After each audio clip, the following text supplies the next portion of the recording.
Our first review of the day is going to be for Mean Girls. No, not the 2024 Mean Girls is coming out in January 12th. Nope, not this one. No, this one being the musical film that is the adaptation of the Broadway musical. That's an adaptation of the 2004 film Mean Girls.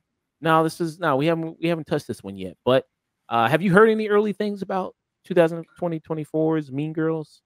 I have not. I just saw a couple people up on YouTube post their reviews for it. I guess they got advanced screenings for it, but I haven't checked anything out for it. Okay, those bastards. But yeah, this is coming out here. It is a adaptation, like we said, of the musical of the 2004 film here. Legendary classic film, 2004 Mean Girls. 20 years now. This is the 20th anniversary of the film. Kind of amazing to think about that, right? 20 years just passed. Oh yeah. And like I said, this was classic film, millennial classic film. A lot of people still quote it today. Fetch, you know what I mean? You can't make Fetch happen. The plastics, get in, loser. We're going shopping. Get in, loser. We're going shopping. People, do this scene a lot where she stands at the table. It's like, so you agree? People do that meme a lot there. People still do the anniversary. October 3rd. He asked me what day. It's October 3rd. Yeah. 2 weeks later, people still do that. Yeah, people still go like, "Oh, it's Mean Girls Day." That's actually, I think it's called Mean Girls Day. October. Yeah, it's 3rd. official. It was like the year it came out. I think I was in middle school at the time. Every single girl at my school wore pink on Wednesdays. Wow. Yeah, there you go. Yeah, the movie was that fucking big. Yeah. So yeah, this movie has had a long cultural impact in there. As quotable as it is, this was directed by Mark Waters. And this was written by Tina Fey famously, and also Rosalind Wiseman as well wrote this movie. So what is Mean Girls about? Well, it's about, kind of your high school experience. You have this girl, Lindsay Lohan, this was when she was at the height of her powers. This was when Lindsay Lohan, she was... This was like right when she was starting to grow up and when she was actually allowed to play outside of the, Disney Channel. Yeah, this is post Parent Trap. This was this movie 2004. This was right after Freaky Friday with Jamie Lee Curtis, which was, I think that was also kind of somewhat of a popular film, Freaky Friday with Jamie Lee Curtis there. And so this was kind of, she was at the height of her powers here. You have this girl, she plays Katie, who is, she's coming home. She was just got done with a trip from Africa, which that includes a funny scene here that her, she lived there most of her life. They said, wait, but you're white. How came you from Africa there? Oh my God, Josh, you can't just ask people why they're white. Yeah, you got that going on there. Also, you look at the cast of this movie, where she kind of meets the infamous Plastics there, who's led by Regina George, who I think now, 20 years later, you could say probably the biggest person from this movie is probably Rachel McAdams, as Regina George. There's, Rachel McAdams. We just saw her very recently. I loved her in that movie, Are You There, God? It's Me, Margaret, where she plays the mom in that movie. She's fantastic in it. She plays the head of the Plastics, your typical bitchy mean girl. Nobody, I think, it's kind of tough. I'd say Rich McAdams is Regina George, pretty much the queen bitch mean girl, I think, in any high school movie. What do you think?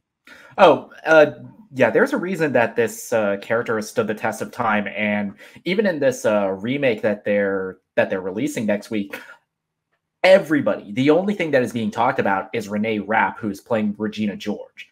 As the biggest iconic character that has stood the test of time of this movie. Yeah, this is the character, besides black women, this is the character that all white gay men would base their personalities around. You know what I mean? This is it here.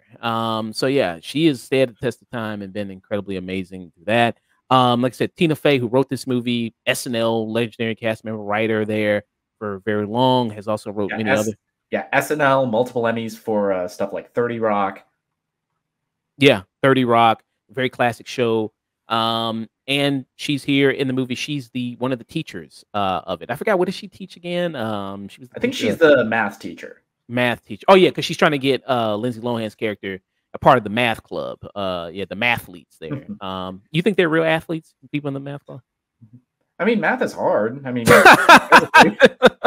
he said, "Well, math is hard, I guess." But, yeah, I mean, you're stressing out your brain, you know. You know, I couldn't be on the mathlete, so No, hey, no, you know. I'm the rare Asian that's bad at math, so so I could not be a part of the mathletes. Yeah. So you had her. You have Tim Meadows, who's the principal of the school. Tim Meadows, also a fellow SNL alumni there. Amy Poehler, who plays Regina George's mother in here, plays like kind of like Jennifer Coolidge does, kind of a little bit like an American Pie. Mm. But I think she probably stupider than probably Jennifer Coolidge in American Pie was. Also rounding out the plastics, you have Amanda Seyfried, who Amanda Seyfried seems like, I don't know, she kind of dropped off a little bit. Like Amanda Seyfried also had a kind of career there. You still see her pop up in some stuff here and Yeah, there. you see her doing more smaller scale stuff, like a lot of television. I mean, she's still earning like Golden Globes and Academy Award nominations for stuff like Mank and stuff like The Dropout. Yeah, so you still see Amanda Seyfried in a bunch of stuff here and there. But yeah, she also had I think a good run after this movie as well. And then also you see Lacey Cuthbert is how you pronounce it? Lacey Chabert, the original voice of Meg on Family Guy.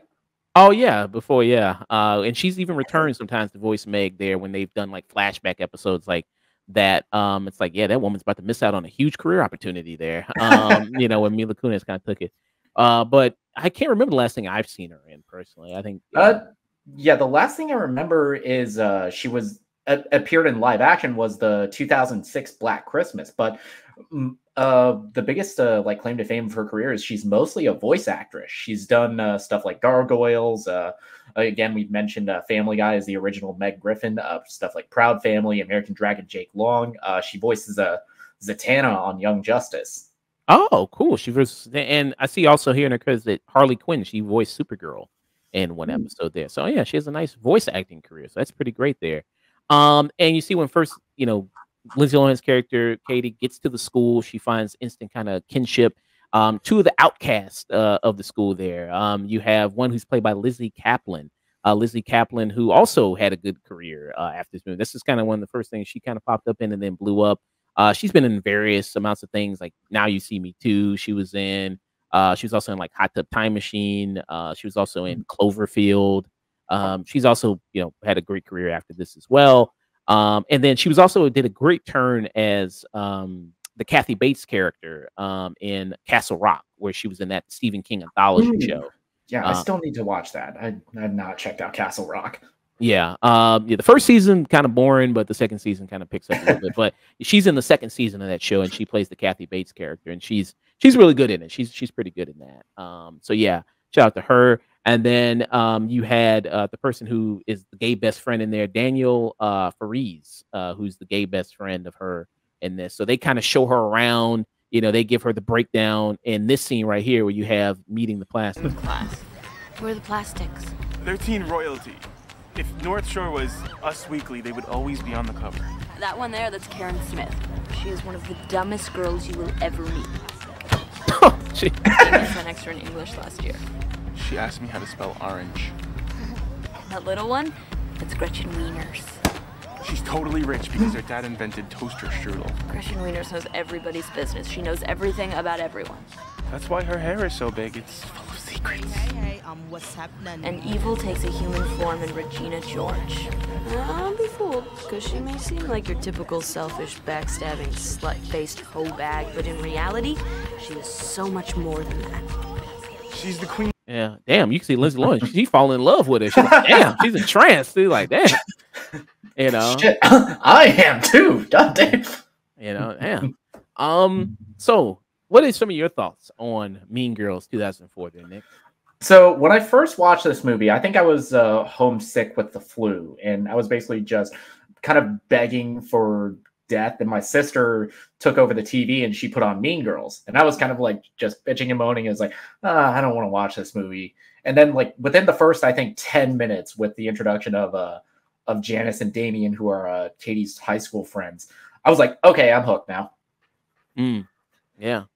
Do you think this is pretty much, I mean, you think this is kind of good, maybe accurate representation of high school life there? Oh, accurate representation? Hell, probably not. I think it's more doing a commentary on high school tropes, and this is a subgenre that has kind of disappeared for a very long time until films like Booksmart and films like Bottoms have recently come out, Mm. and it's kind of doing an analysis of a deconstruction of these tropes that we have in a lot of high school movies. And it's like there's a lot of parallels to films like Heathers or other films like that. Yeah. And it's good that you bring up Bottoms, because I was going to bring up that movie as well. Like, you're talking about the influence of this movie. You can still see it today in Bottoms. There's a lot of references to Mean Girls in this movie. And this movie came out last year, and I think it's one of the best comedies of last year. Like, you can definitely see that. And you mentioned also the movie Booksmart, which also came out. I think 2019 that movie came out. Booksmart. And that movie was explicitly doing the deconstruction of, we're the smart kids. We don't party, so we're going to get into the good schools. And all the people that party are going to I went to Harvard. Yeah, I'm going to Harvard next year. Yeah. And this movie, in a way, Bottoms too, is also kind of the deconstruction of the high school movie and a lot of tropes of there, and how they make fun of a lot of things that show up in a lot of high school movies. And you have that there. So you still even have its influence, like I said, all these years later with this. In what makes it, I think, Mean Girls really special is the cast of here. You have such a really great cast. We see a lot of these actors from this film who went on to do a lot of great things. And you had a lot of really great writing here. A lot of the jokes were really funny. A lot of it was really sharp. Tina Fey, very good writer. I know sometimes her writing for some people can be pretty, problematic at times. Yeah, she leans into a lot of subjects that I think how she handles them are pretty problematic. Like, I don't think she's the best at writing about interracial dynamics, which is one of her main flaws as a writer. But when she hits, she fucking nails it. And this screenplay, which is kind of doing a deconstruction of this kind of social hierarchy that we put on in high school. Yeah. There's that infamous scene in the movie where they're also breaking down like the dynamics of like the lunchroom there of like, okay, the nerds sit here, the burnouts sit here, the sexually active band geeks. Sexually active band geeks, which I think Nick was at one point. I think you were there, wasn't you? Because you say you were a musical show team. I thought you were a band geek, right? I will neither confirm nor deny. You had that. And then I don't want to, also skip out on Rosalind Wiseman, who was also the co-writer in this. Now it looks like her credits. Yeah, she was a co-writer, and it was based on a book she wrote called Queen Bees and Wannabes, which is a book for parents that are that is kind of giving them the how-to guide about how cliques form with girls in high schools and how to recognize a lot of the behaviors. Yeah, and looking at her resume, she mostly done just Mean Girls. I mean, and then she did also the sequel to Mean Girls as well, which I've never seen. Mean Girls 2. Have you ever seen it? I think I put it on in the background once, and then I remembered that I could do literally anything else with my time. Yeah, so I've never seen this. I think this was like a direct-to-DVD sequel there for this. I don't think this even came out in theaters. It was made for TV. It was made for ABC Family. Oh, okay, made for ABC. Okay, yeah. I hadn't even seen this. I don't even know what the premise of this is about. Is it pretty much just the same thing over again? It's just like another girl comes to school and then meets popular girls and they bully her. Is that pretty much it? I don't know. I never actually saw it. I never finished it. Josh Tastic said, Joshua said, Mean Girls 2 is abysmal. My most hated film ever. And then he also brings up a good point. He said this was Amanda Seyfried's first film as well as Rachel McAdams' first film besides The Notebook. I think also The Notebook, did it come out the same year? Yeah, it came out the same year as Mean Girls. Yeah, so that was awesome. And that was even like intentional with casting because, pretty much all the female members of our main cast, all of them auditioned for Regina George first. Oh, okay. The producers of the movie and the director, Mark Waters, he was just kind of captivated with Rachel McAdams. And also because I think when they were filming it, McAdams was, I think, 26 and Lindsay Lohan was 18. So they kind of like used that more kind of self-assuredness that McAdams had with casting Regina. Yeah. That's interesting. There, I didn't know she was that much older than most people there, but that's kind of common high school movies. There, you got people that 25 plus playing high school students there. So yeah, you see kind of through this movie, you see, you have the character Lindsay Lohan, kind of fish out of water story. Like you said, she grew up in this, whole other continent here, in Africa coming in, and you see her kind of trying to interact with these people, totally different environment, what she's kind of used to, and You see it slowly. She kind of, it's like, hey, I want to, fit more in the popular crowd, especially when she notices a guy that she has a big crush on here. What was the guy's name? Let me see if I can. Oh, the guy's name was Aaron Samuels, and he is played by Jonathan Bennett. Yeah, the one that she asked, you know what I mean? What day is it? Even though she knew what day it was. It was October 3rd.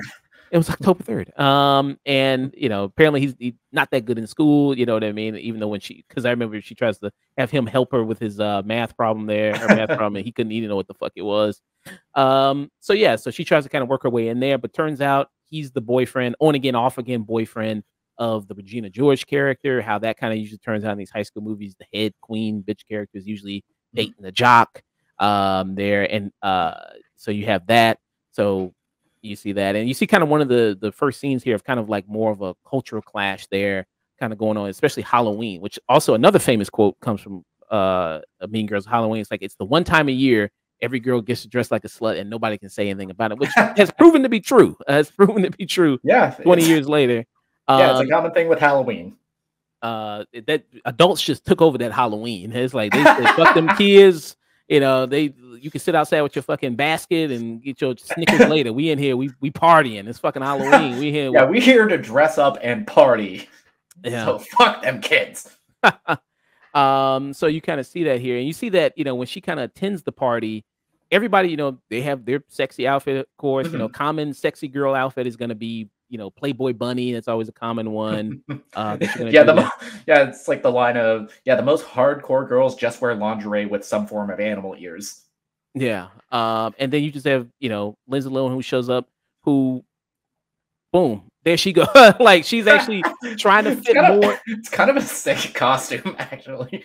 Yeah, it's kind of a good costume. What was she supposed to be? Oh, she was like a zombie bride, or I think she said an ex-wife. Yeah, that's what she was supposed to be there.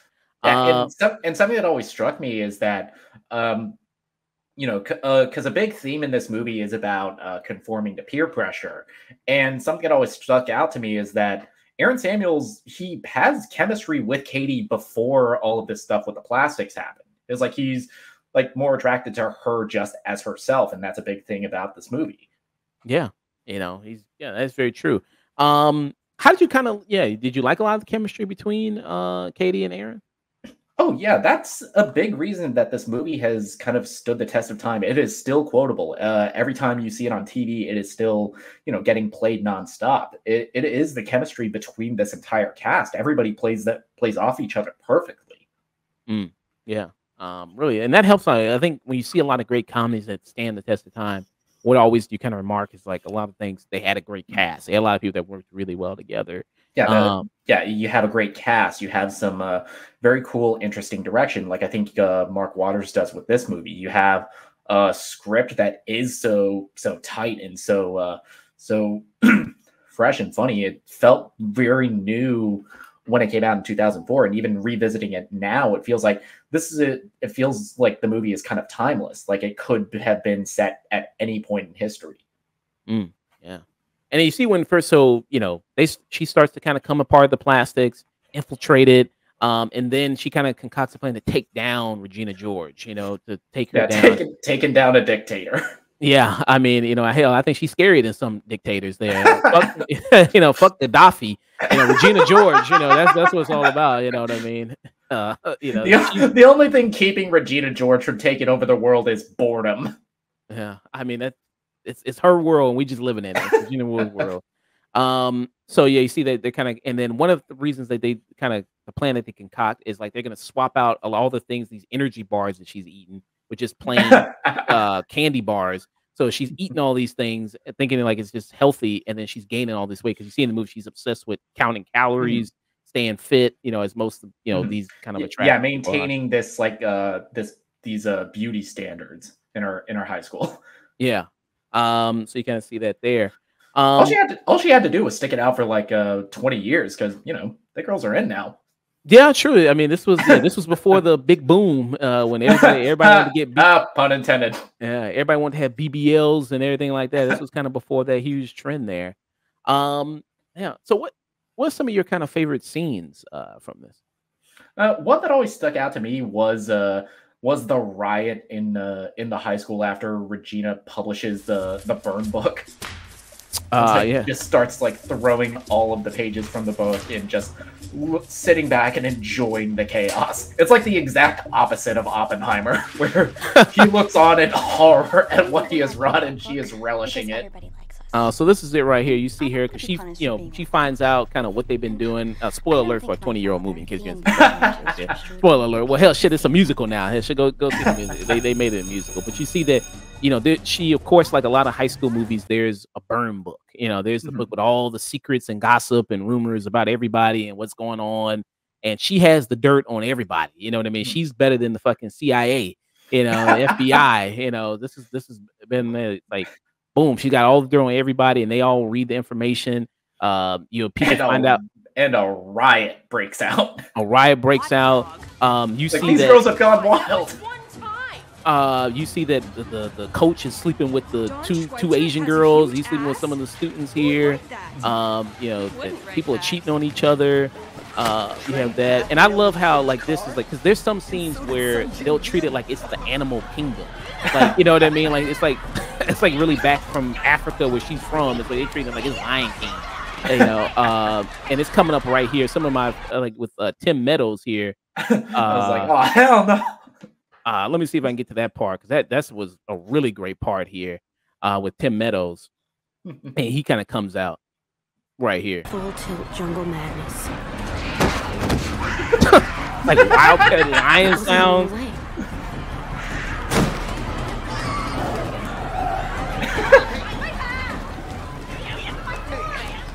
These two off each other. Coach Carr, step away from the underage girls. Okay, that's a plot point I'm very curious to see how they handle because John Hamm is playing that role in the remake. Oh, we say? I'm sorry. That is a plot point that I'm very curious to see how they handle in the musical because that role is being played by John Hamm.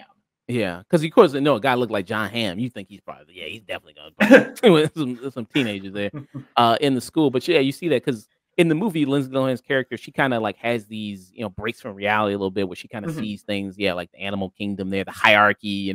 Regina George, she's the alpha here of the school, the head dog of the school. Then everybody's kind of her minions there. You see that. Another classic scene that because this movie, I don't know if would you count this movie as a Christmas movie a little bit. I guess so. I mean, my criteria is like if 2/3 of the movie take place during Christmas time, then it counts as a Christmas movie. And here it's just one small scene. Yeah, you see that they do a Christmas Passion. This scene is also very iconic too, where they're doing Jingle Bell Rock, the most sexual. Once you get reference in an Ariana Grande video, then you've reached classic status. Yeah, it's like her dad is so horrified. Oh yeah, that was a good moment right there too, right? They have the mom that's living vicariously through her daughter.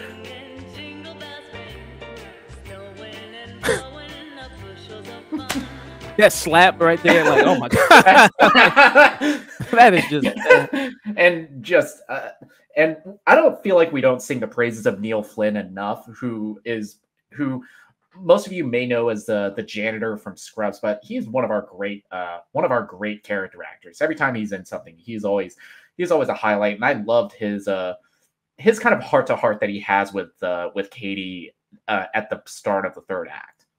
Yeah, and the parents in this movie, Katie's parents, they were really good in this here as well, and her parents, it's Anna Gaster here, Anna Gasteyer. Who's also from SNL, isn't she? I think she's also from SNL. Yeah, she was in SNL from 96 to 2002. Yeah. You're always gonna put SNL people, they don't travel alone. If you have one SNL person or something, they gonna bring up somebody else, like SNL people. This is produced by Lorne Michaels, so he's bringing everybody in. Yeah. So you have that in there who playing. Yeah, her parents are, very reasonable. They're not, too crazy or too wild or anything like that. Eptax Joshua said the entire school fight is hilarious, but it's also sad because it's pretty much how girls in high school and nowadays will act. They will turn on each other for reasons. I mean, I don't think there was ever. I mean, that school fight here that you see, this is like some shit out of Karate Kid. This was happening in Karate Kid where they were having a huge ass karate fight and the teachers. It's like the end of season 2 of Cobra Kai. Yeah, Cobra Kai, yeah. And then you had the main character fall like he was Mufasa and shit. He was grasping it there. You know, like that's the only thing that should have been that should have been in Mean Girls too. Shit, somebody should have been grasping it air and shit, trying to get it. You know, you know. So yeah, you had that. Yeah, that's still fight there. But yeah, that's a great scene. Like so many scenes in this movie that people bring up. Like you mentioned the Ariana Grande reference here that she had in her video. I forgot exactly what video that was that she did it for. I think it was like "Thank You Next." I think it was the "Thank You Next" video that. Yeah, that she recreated. You know, the Jingle Bell Rock dance. Oh yeah, you're right. And it was funny too because it also had the mom was Kim Kardashian's mom. It was Chris. It was what's her name? Chris, right? Oh, Kris Jenner. Yeah, Kris Jenner. Yeah, it had her in there. Which was you see that kind of going on with the moms and everything like that. Let me see.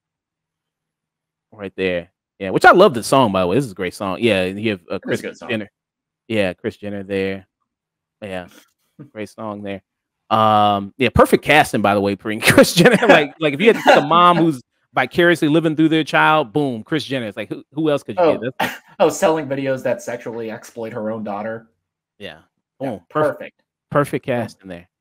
But yeah, man. I mean, Mean Girls. Yeah, I mean, you can see like 20 years later, like you said, tons of stuff that gets referenced in. Tons of cultural moments there, the quotes of it, how quotable it is. What do you think, like, high school movie that we've seen kind of past that has had a similar kind of impact there?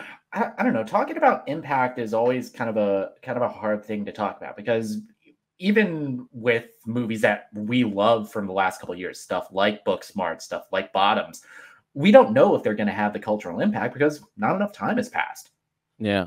I could say the only movie that, let's say, past Mean Girls that I could think of high school wise that's had a similar impact. Maybe you know what I'm saying? Superbad.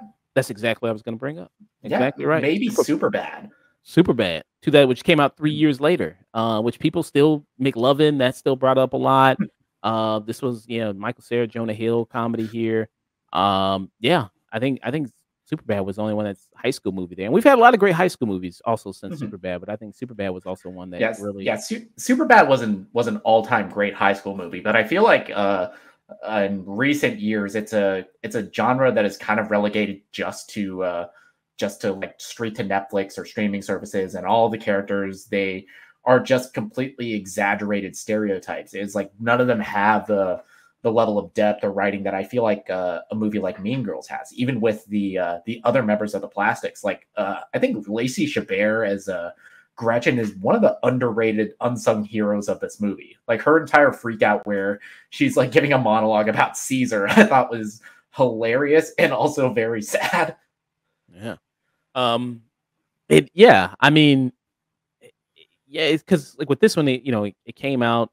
And it did really well when it came out. It did box office really well. Oh, it was a massive hit. It grossed 24.4 million in its opening weekend, which for 2004 numbers, that's huge.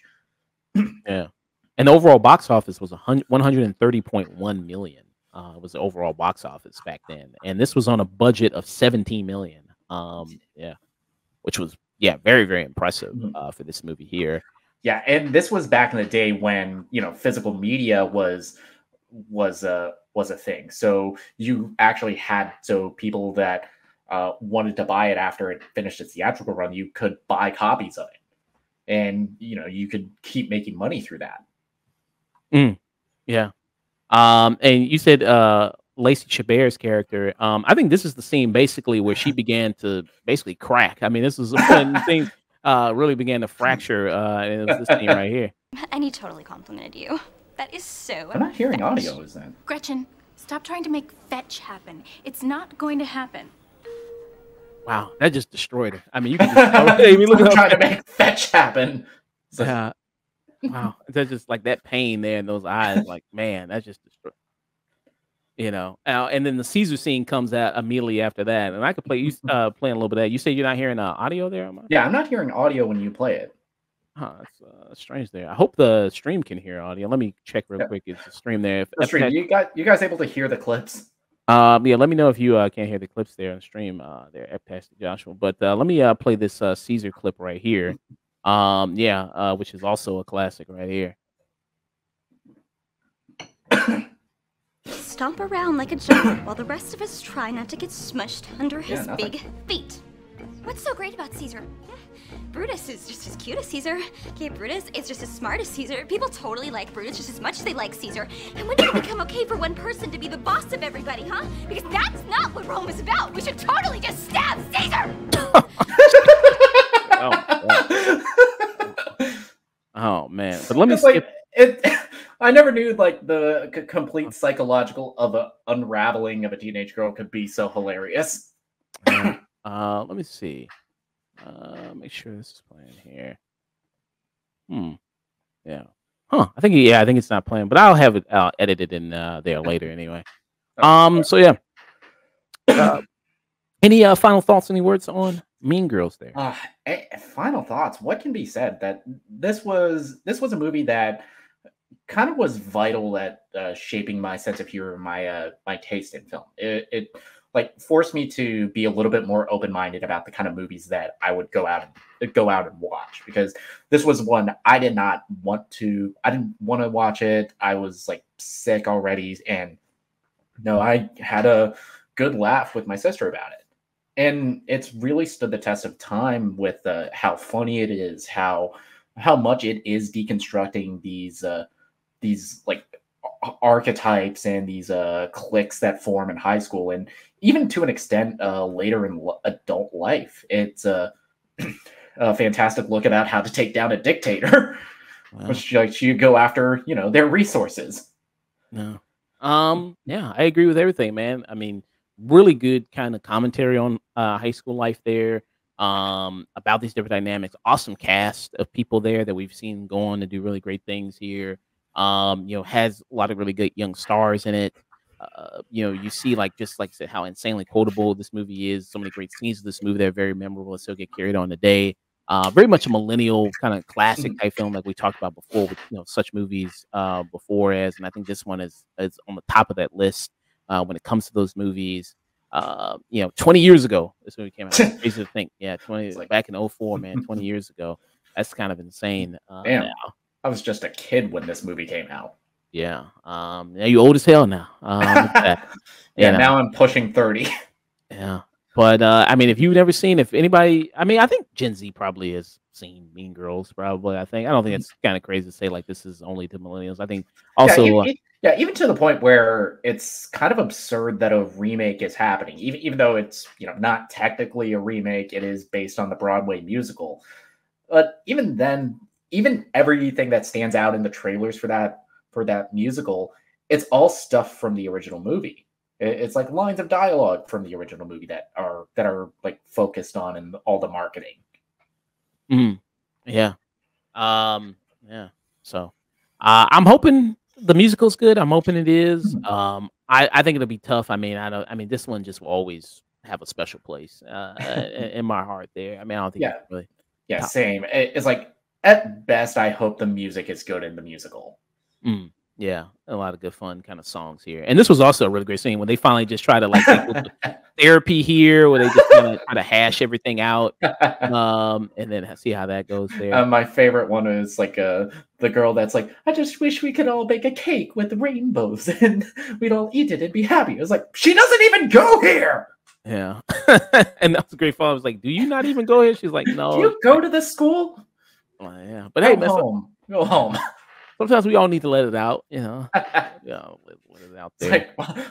Like we're gonna hash this out. I will keep you here all night. We can't keep the past 4. I will keep you here till 4. Man, this was great to watch again. Still laughed at a lot of things. Still it's always good when you have a comedy that even all these years later still work really well. You think any of this stuff ages badly here? I think some of the stuff with the Asian characters. I think some of the I think the stuff with the Asian characters, I think that hasn't aged the best, and how much they just kind of brush over that subplot of the coach sleeping with students. Yeah, and that's just like that's played for laughs, and that is a real horrific thing that happens. Ever have that happen in your school when you went to high school? Ever had a scandal like that? There was one, but I'm not going to go into details here. Okay. All right. Yeah. I don't think. Yeah. I mean, there was always rumors at my school about that. If I knew the names, I'd say the names. I won't give a fuck. But if I remembered, but yeah, there was that. You ever tried to get with the girl, the head girl, head alpha, head bitch in charge? I think I tried. I think I tried once, but just the sheer shame of it just kind of kept me from ever trying again. Wow, broke your spirit, huh? Pretty much, yeah. Still working through it. Still working through it. Yeah. The girl that broke up with you in 10th grade still tried to go. Multiple decade later. Yep, near. Huh? What was her first name? I'm not telling you. I'm not putting that out to the internet, dude. Yeah. Oh no. Maybe you can find her on Facebook, man. What's she doing on Facebook? You ever check back up? Maybe she's got 8 kids, maybe. I don't know. Divorce. No, because I have better things to do with my life. Nah. Hey man, it's always good to be a hater. Hey, people ain't got enough time to be a hater. That's always that's like the impetus of the plot of this movie. And it's like everybody is still miserable just being a hater. Nah, hating feels good. Feels good there. You see Regina George, she at the end of the movie, she channeled all her hatred. Instead of being, harassing people and putting everybody down, she channeled to punching people in the face. Became a lacrosse player. She channeled all that. And you see, at the movie afterwards, after everything's kind of brought out there, you see at the end of it, like everybody moved on. Amanda Seyfried's character after high school, she became a weather person there, weather woman who she could tell the weather by her boobs there. But it has to be raining. It has to be raining there. Yeah, there's a 30% chance that it's already raining. Yeah. What happened with Lacey Chabert?